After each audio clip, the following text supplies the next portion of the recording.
Rolling. Okay, first of all sir, welcome to our channel. Big boss 18 में आपको काफ़ी ज़्यादा पसंद किया गया जिस तरीके से आपने स्टैंड लिया जेल में जाने से।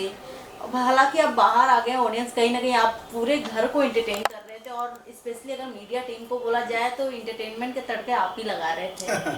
तो फर्स्ट ऑफ ऑल क्या कुछ करना चाहेंगे ऑडियंस को कि आप घर से बाहर आ गए हैं? हमारे प्यारे प्यारे व्यूअर्स को, ऑडियंस को, समर्थकों को, साथियों को, भाइयों को, बहनों को, विश्व भर में जो हमें चाहते हैं उन्हें हम यही कहेंगे। वो एक गाना था, चलो बुलावा आया है, हमें भी बुलावा आया था, कोर्ट ने हमें बुलाया था। जब कोर्ट की पेशी लगती है तो हाजिरी लगानी पड़ती है।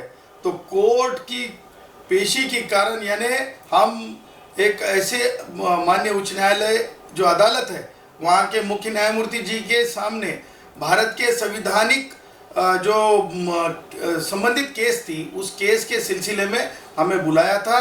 इसीलिए हमको जो है केस की तारीख पर अपनी बहस करने के लिए, अपनी आर्गूमेंट करने के लिए मुझे और डॉक्टर जयश्री पाटिल को जो है कोर्ट में जाना पड़ा था। इसीलिए हम जो है बिग बॉस से वेरी ऑनर यानी बहुत इज्जत के साथ कोर्ट की बात की मद्देनज़र हम जो है बिग बॉस से कोर्ट की तरफ रवाना हुए थे। हालांकि अब बाहर आ गए, ऑडियंस कहीं ना कहीं अभी भी नाराज है, तो कोई ऐसा अपकमिंग में प्लान है सर कि बाद में भी हम री एंट्री भी कर सकते हैं?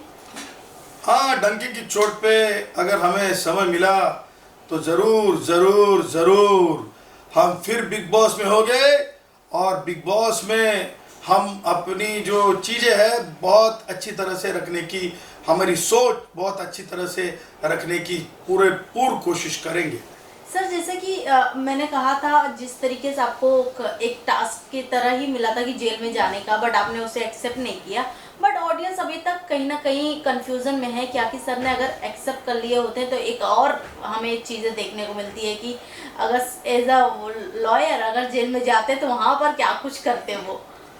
इसके पहले तो हमने बड़ी जेल यात्रा की है। तो यात्रा तो हमारे साथियों ने, भाइयों ने, हमारे चाहने वालों ने काफ़ी लंबी हमारी जेल यात्रा देखी हुई है। तो मेरे ख्याल से झूठी मूठी जो वहाँ पे जो शो था उससे अच्छा जो हमने जो वहाँ पर अपनी बात रखी, जिस तरह से बात रखी, मुझे लगता है वो लोगों ने ज़्यादा पसंद की। वो कुछ ज़्यादा ही लोगों ने पसंद किया कि आपने स्टैंड लिया, आपको हर एक सिनारियो को लोगों ने टोटल 24 आवर्स देखा गया लाइव आपको। और मेरा सवाल ये है, इतने सारे कंटेस्टेंट थे बिग बॉस हाउस में, मैं जानना चाहूँगी आपके फेवरेट कौन थे उनमें से? हमारे फेवरेट? हाँ, या जिनसे आपकी बॉन्डिंग बहुत ही अच्छी थी।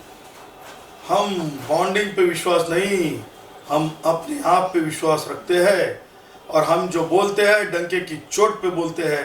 तो शायद 2018 सीज़न यानी बिग बॉस अभी मैच्योरिटी के एज में आए हैं और हम मैच्योरिटी से कर रहे थे। बाकी लोग वो उबले चने फ्यूचर हीरो फिल्मी दुनिया से थे, वो कलाकार लोग सीरियल से थे। हम बड़ी इज्जत करते हैं क्योंकि वो फ्यूचर हीरो है, इसीलिए तो हम बोलते हैं उबले चने उनको। तो वो उबले चने अपनी अपनी चटपटी बातें बताने की कोशिश कर रहे थे। कोई अलग अलग क्षेत्र से भी आए थे, लेकिन ये मानते हैं कि हम घमंड से नहीं कहेंगे हमरे बराबरी में कोई नहीं, पर हम डंके की चोट पे ये कहेंगे कि लोगों ने हमें पसंद किया है।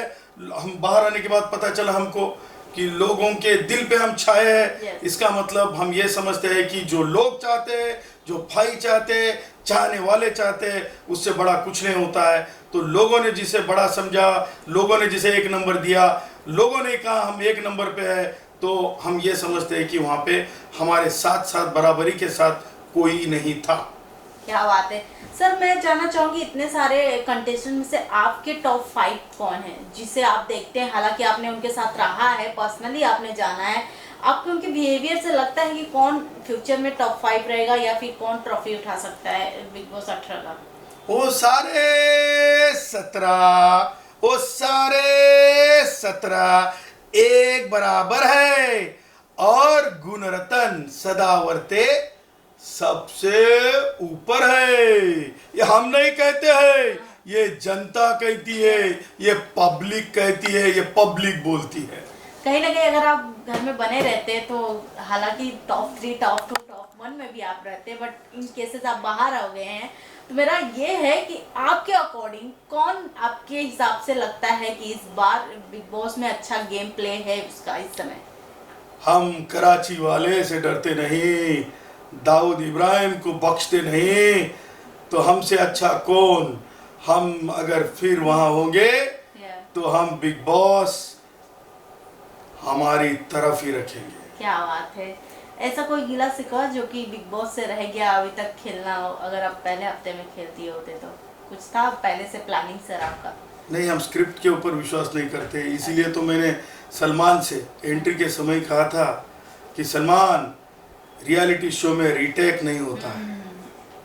हमारे कहने का मतलब ही वो था। Yes, thank you sir. Lastly क्या कुछ कहना चाहेंगे ऑडियंस को आप?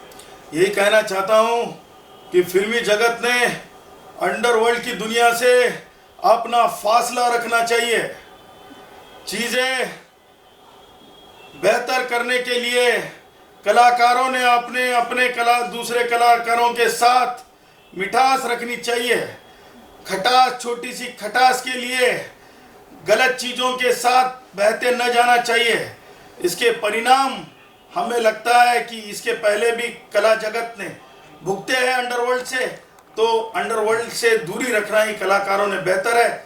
मैं ये समझता हूँ, परेशानी शाहरुख की हो, परेशानी सलमान की हो, परेशानी गोविंदा की हो, परेशानी तो परेशानी होती है, तो इस परेशानी का निपटारा गलत चीज़ों के साथ जाना नहीं, ये परेशानी का निपटारा आपस में बैर रखना नहीं है। क्या बात है। Thank you so much sir, thank you.